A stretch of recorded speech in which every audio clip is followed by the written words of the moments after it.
Coba bayangkan, kalau Anda sudah all out, melakukan apapun, bahkan nekat melanggar aturan, tapi hasilnya tidak memuaskan. Apakah Anda panik? Pasti panik dong. Anda sudah melangkah sangat jauh dengan resiko dan bahaya yang luar biasa. Ketika hasilnya mengecewakan, Anda pasti panik. 29,7% puas dengan penampilan Ganjar di debat ketiga.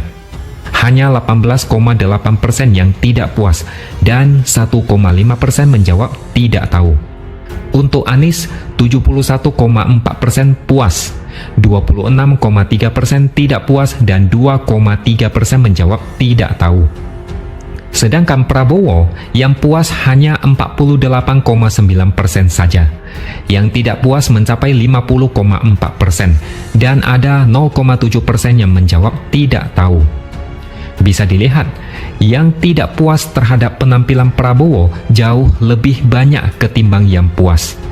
Ini karena Prabowo diserang oleh Anies, tapi dia tidak sanggup menahan emosi. Prabowo terlalu reaktif dan keluar dari jalur sehingga penampilannya mengecewakan. Anies seolah tahu kelemahan Prabowo dengan cara memancing emosi dia. Anies berhasil, Prabowo hancur. Tema tentang pertahanan dan keamanan tidak bisa dimanfaatkan dengan baik oleh Prabowo. Untuk Ganjar, yang puas dengan penampilannya sangat tinggi, hampir 80%. Ini karena Ganjar tidak ikut dalam perseteruan antara Anies dan Prabowo. Ganjar tetap low profile, tetap berpikir jernih dan fokus pada debat. Ganjar juga paling sportif dan tidak membabi buta seperti Anies.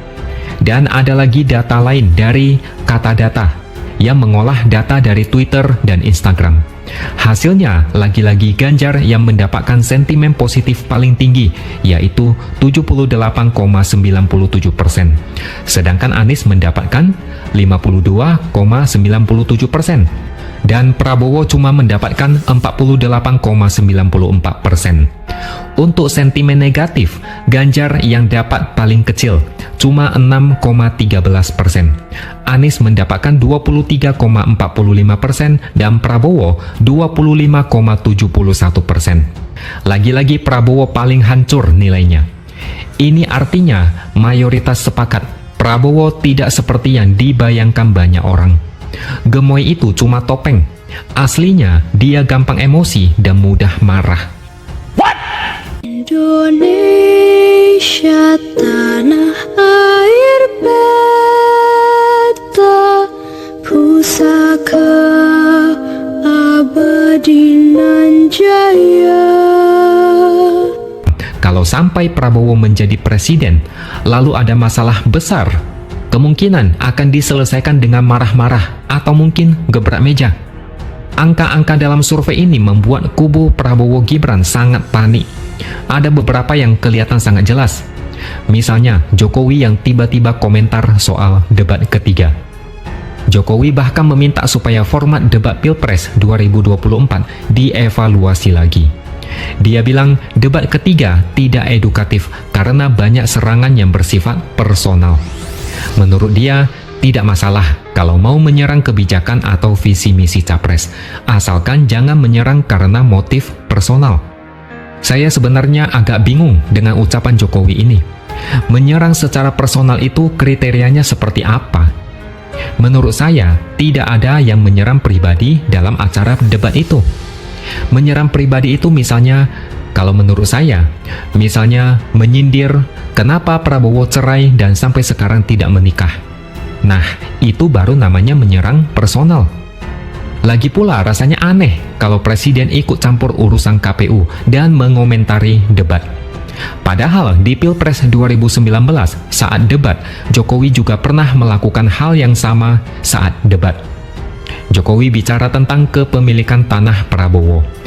Jokowi saat itu mengatakan Prabowo punya lahan seluas 220.000 hektar di Kalimantan Timur dan 120.000 hektar di Aceh.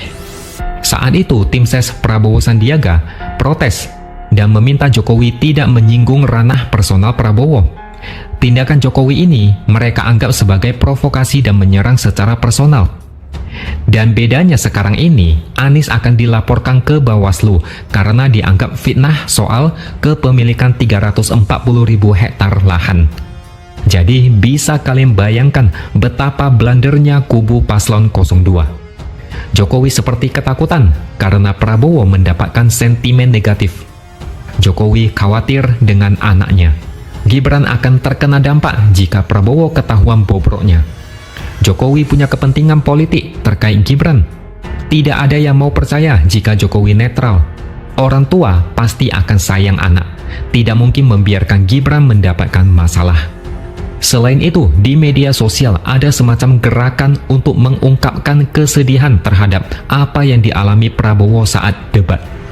Ada yang menangis karena tidak rela Prabowo diserang habis-habisan.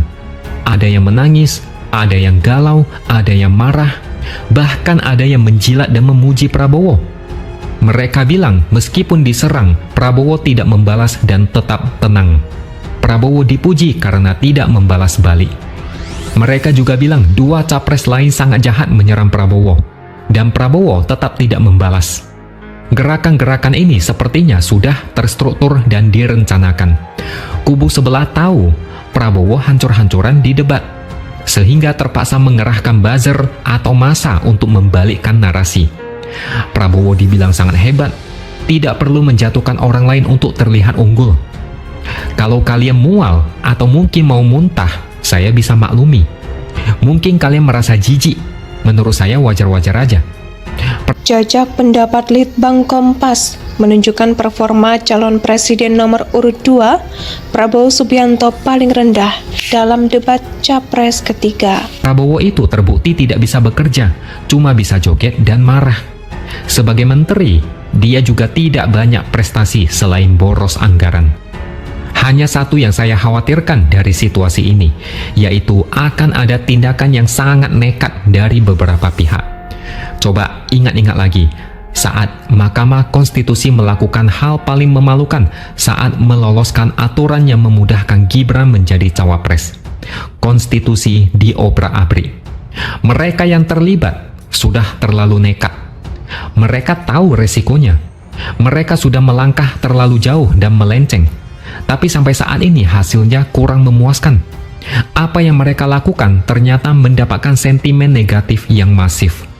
Coba bayangkan, kalau Anda sudah all out, melakukan apapun, bahkan nekat melanggar aturan, tapi hasilnya tidak memuaskan.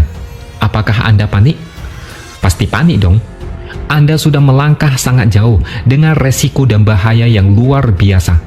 Ketika hasilnya mengecewakan, Anda pasti panik dan kadang bakal nekat melakukan sesuatu yang lebih berbahaya. Ini yang saya khawatirkan. Akan ada manuver-manuver politik yang lebih gila demi menyelesaikan apa yang sudah dimulai. Takutnya mereka bakal menghalalkan segala cara untuk menang. Pilpres kali ini benar-benar harus dikawal dengan sangat ketat. Potensi kecurangan sangat besar. Ada pihak yang sedang panik dan berusaha menang apapun caranya. Indonesia sejak dulu kala tetap dipuja-puja bangsa